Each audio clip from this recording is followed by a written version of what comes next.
sucks.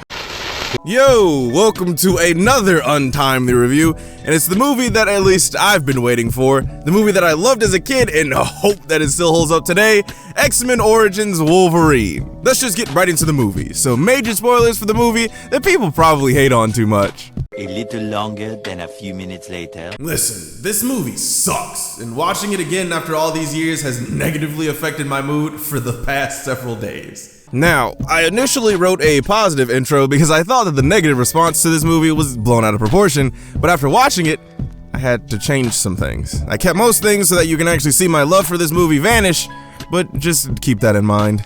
Transition.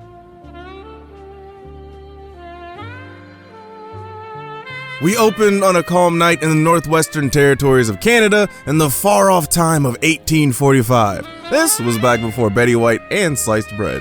We're in the Howlett house, where little James is sick in bed while his mysterious and long fingernailed brother, Victor, watches him. In the first minute, we're getting all kinds of familial drama as we find out that the brothers are half-brothers and that Victor's father has come yelling to their house. James's father and Victor go to investigate while James lies in bed. James listens from his bed while shouting and a gunshot ring throughout the house. James leaps from his bed to investigate, only to find that his father has been shot by his mother's previous lover.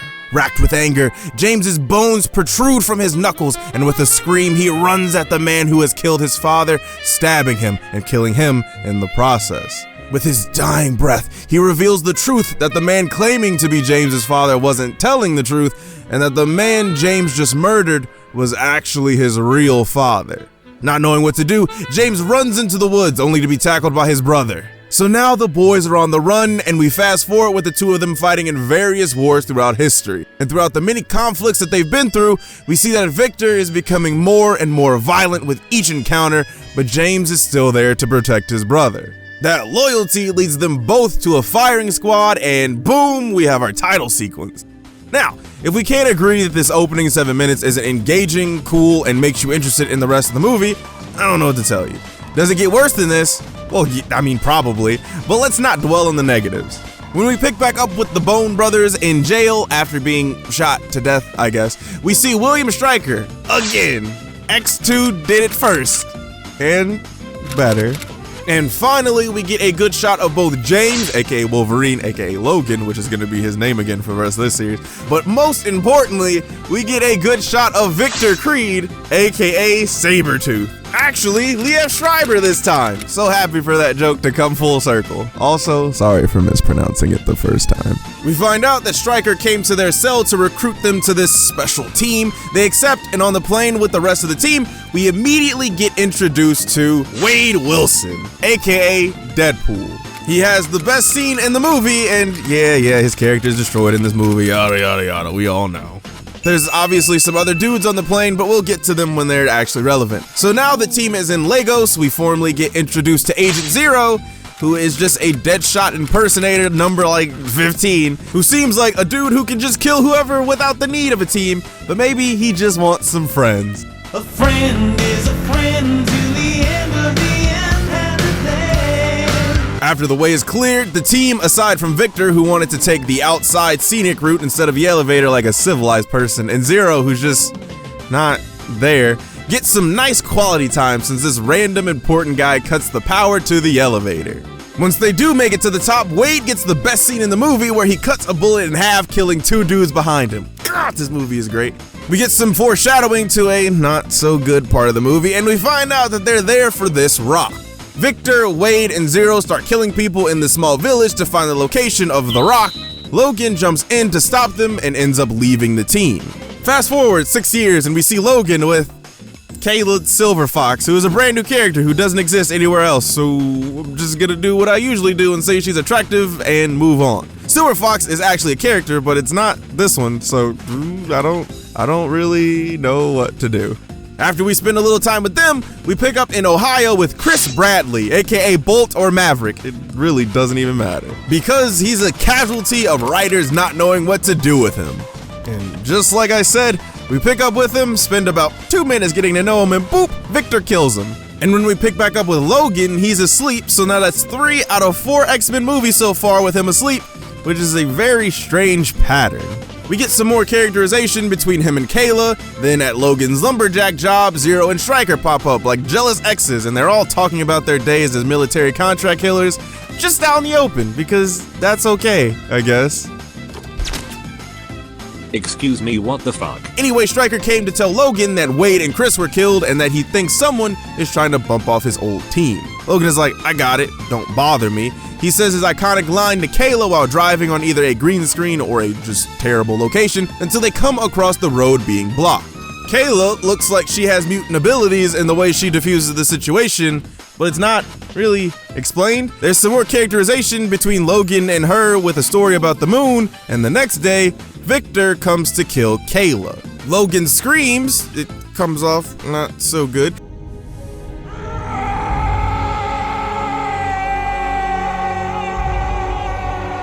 But he finds Victor in a bar and they fight, and it is filmed so much worse than I remember. And after Victor beats Logan, he stomps on Logan's bone claws, breaking them. Logan passes out because, you know, pain. He wakes up in an ER with Stryker there saying he didn't know Victor was killing everyone in the group, but then said that because he cut Victor off, Victor told him that He said he was coming after all of us. So I can't tell if this is bad writing or I'm missing something, but this seems real dumb. Stryker then says that he has a way for Logan to kill Victor, and he's like, fuck it, and goes with him. Right before the procedure, we find out that the rock they were looking for in Lagos was adamantium, even though the way it was described, it probably should have been vibranium, but whatever. I think I'm starting to see the cracks in this movie, and I gotta tell you, it's not great. While Logan is getting injected with hot metal, he starts having flashbacks and the movie tries to fake that Logan dies, but duh, of course he doesn't. And because he hears Stryker saying they're gonna wipe his memory, we get another iconic Wolverine moment. Man, this nigga's sexy, bro. And some nice naked cliff diving to cap off his escape. We see some more Logan cheeks as he runs into this barn, and the owners of the farm are nice enough to let him stay for a while and give him some clothes. There's some bad CGI for Logan's brand spanking new claws, and the farmers are so nice that I'm gonna give each of them a card. Travis, Mr. It ain't much, but it's on his work. And Heather, probably gonna be thinking about Logan's cheeks later. After dinner, or supper, as the country folk call it, Logan is reflecting on his wife, girlfriend? Romantic lady friend is the best I can do because it's not very clear. And the next day, Logan gets this cool jacket, and while bringing some nice breakfast, Heather and Travis get shot by Zero.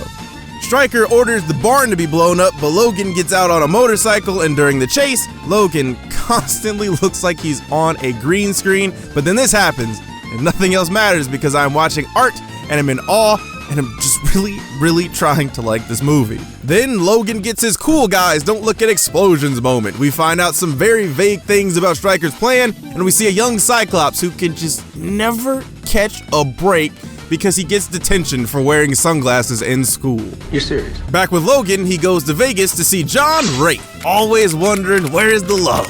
Big hip hop fan, and lives the saying, if there's a will, there's a way. And right after we get some more information about what happened after Logan left the team, we get reintroduced to Fred Dukes, aka Blob. So much cushion, can't even push him. Inspiration for the classic 2008 platformer. I don't know, something else about why fat shaming is wrong, I guess. Fred gets upset from a misunderstanding and attacks Logan, but John has the idea of having Logan and Fred box each other. It's a dumb one, but hey, it's an idea.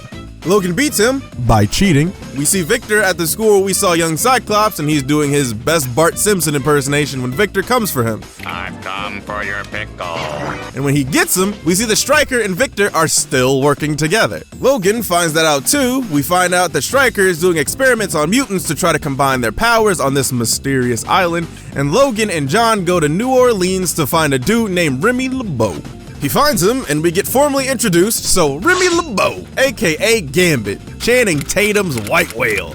Again, has cool powers, writers have no idea what to do with him, and toned down Creole accent. So, while Remy and Logan banter for a bit, John sees Victor in the distance and investigates, and while doing that, dies. Remy notices Logan's dog tags and thinks that he's with Stryker, so he attacks him. Logan sees Victor and then just starts to fight him and almost kills him until Remy attacks them both, even though it's obvious that Logan is trying to kill Victor, who Remy hates. So, I'm very confused about why he did that instead of just running away. But look at me, not focusing on the positives of this movie that I said I love. Oh, silly me. And Remy just straight up fights Logan for really no reason at all, and Victor gets away. Once Logan roughs Remy up some, he tells him that he's going to kill Victor and Stryker, and then Remy's like, oh. Word. This movie is just so annoying, and I don't understand why it had to be like this. On Stryker's island, we get some more info on why he's experimenting with mutants, a little on his backstory, but we already knew this from X2. And his project gets shut down from the higher-ups, but he kills the dude who gives the orders, so the Weapon X program is still going full steam ahead, baby. Logan and Remy get to the island. It's named 3 Mile Island, but that's just an awful name, so we're sticking with Stryker's Island. When Logan gets on the island, he sees the mutant prisoners there, and when he gets to Stryker, Stryker says that he needs Logan's powers for the pool. The dead pool. And while Stryker is talking, we see that Kayla is actually still alive. How Logan didn't smell her, I don't know, but that's just where we are at this point in the movie. We find out that Logan and Kayla's relationship was crafted by Stryker, and we get confirmation that she's a mutant, and after a heartfelt moment, Logan just walks away. Okay. Victor gets mad that Stryker let him walk away and grabs Kayla, which makes her scream, which makes Logan run back to fight him, and man, this movie is falling apart right before my eyes. Logan and Victor fight for like 3 seconds, and then Logan is about to kill Victor, but now he doesn't have the heart for it, even though Victor has been nothing but a dickhead their entire lives. But okay, whatever. Again, Kayla gets Logan to free her sister, and while he's there, because he's just a nice guy, he frees everyone that's there. As he's freeing them, Deadpool is activated or released or whatever, and as they escape, starts fighting Logan. Deadpool is beating Logan's ass, and just as he's about to deliver the final blow, Victor, who Logan knocked out, comes back to save him because nobody kills you but me. oh my fucking god. So now, Victor and Logan tag team Deadpool. Logan Spartan kicks him off the top of the nuclear cooling tower and just poses to stun on you hoes. This particular nigga right here, bro, that's one sexy ass nigga. That's probably one of the prettiest niggas I've ever seen in my life. Logan and Victor, and on weird terms, I don't even really know how to describe it. And then Remy pops up, and it's just a lot is going on while feeling like nothing is going on, and I'm not a fan. But anyway, Logan and Kayla make up. Stryker starts shooting at Logan with adamantium bullets, and then he takes one to the dome, and that one actually knocks him out. Stryker then tries to shoot Kayla, you know, loose ends and all that, but decides to get so close to her that she can touch him and uses her powers on him to make him walk until his feet bleeds and then walk some more. Professor X makes an appearance as he was the one guiding all the prisoners to safety, and for some reason he only talks to Cyclops, even though Professor X is definitely strong enough to communicate to all of them. But again, and hopefully for the last time, whatever, Logan wakes up with no memory of anything and decides to not take Remy's plane off the island, but to just figure out his own way, just more and more weird and dumb decisions to add to the pile. And then the movie just ends with Logan running away. What the fuck? What kind of resolution is this? And then there's 2 end credit scenes that have no bearing on anything, so really no reason to even talk about them. So now that the movie and the story is out of the way, what did I think? So this is the first time I've seen the movie since 2009 when I first saw it in theaters, and then saw it at home on bootleg because I loved it so much. Now, I completely understand why I loved it so much, because it had Wolverine, it was actiony, it was just cool stuff happening sometimes, but now this movie just leaves a bad taste in my mouth. Wolverine was and is my favorite X-Man, so seeing him, and particularly seeing Hugh Jackman play him, will always give me some type of joy. And Liev Schreiber is just so good as Sabretooth in this. But those are really like the only positives that I have of the entire movie. I thought that I was going to be able to make a pretty positive review on this and say, yeah, there's some faults in this movie, but it's still pretty good. But no, it's more than just a few faults, and no, it's not pretty good. This movie has such an over-reliance on terrible CGI and green screen effects that the previous X-Men movies put it to shame. I understand that I'm gonna think that the CGI is terrible just because of what I'm used to now, with photorealistic movies with hundreds of CGI characters that look great, but the X-Men movie that came out 3 years before this looked better. And when I'm saying that it looks bad, I don't just mean the effects. I mean there's like this weird tint or filter on the movie that just makes it look ugly, and I don't understand why it's like that. Maybe if I watched it on my TV, it would have looked better, but at this point, I just don't even care. The writing in this movie is also just garbage to the point of it being annoying. The writers of this movie seem like they didn't even know what they were doing at all, and I usually don't like bashing creators because making anything is difficult, but it's like these dudes wrote this in a single draft, didn't think too hard about it, and collected a check. Never mind all the weird changes to mutants, their powers, and why adamantium comes from space now when it's supposed to be man-made. Like, all of these things were easily researchable even back in 2009, but all the writers either skimmed that information or were just like, nah, I can make it better. But guess what? They didn't. Characters also talk in these cliched and archetypal ways that you can almost say what the characters are gonna say before they do, and even when you can't, the lines are delivered in such a bad way that it's distracting. Will.i.am seems like a cool guy. I don't ever want to see him in a movie again because it looked like he didn't even know how to say the lines outside of how he would say it usually, and it didn't come off good at all. But it's not just him, obviously it's a directorial issue because even Hugh Jackman felt a little off in how he delivers some of his lines, and I don't know why. He was fine in the last 3 movies. There's just so many things about this movie that I don't understand about why it's so bad. Why do things just seem to happen for no reason? Like, why does Logan's smelling ability seem to only work when the story needs it to? Why do characters just love to pop up and cause problems when they don't really have a reason to? Why is Stryker's plan so fucking stupid? I don't know. Actually, let's just talk about his plan right now because it's probably the worst thing in this whole movie.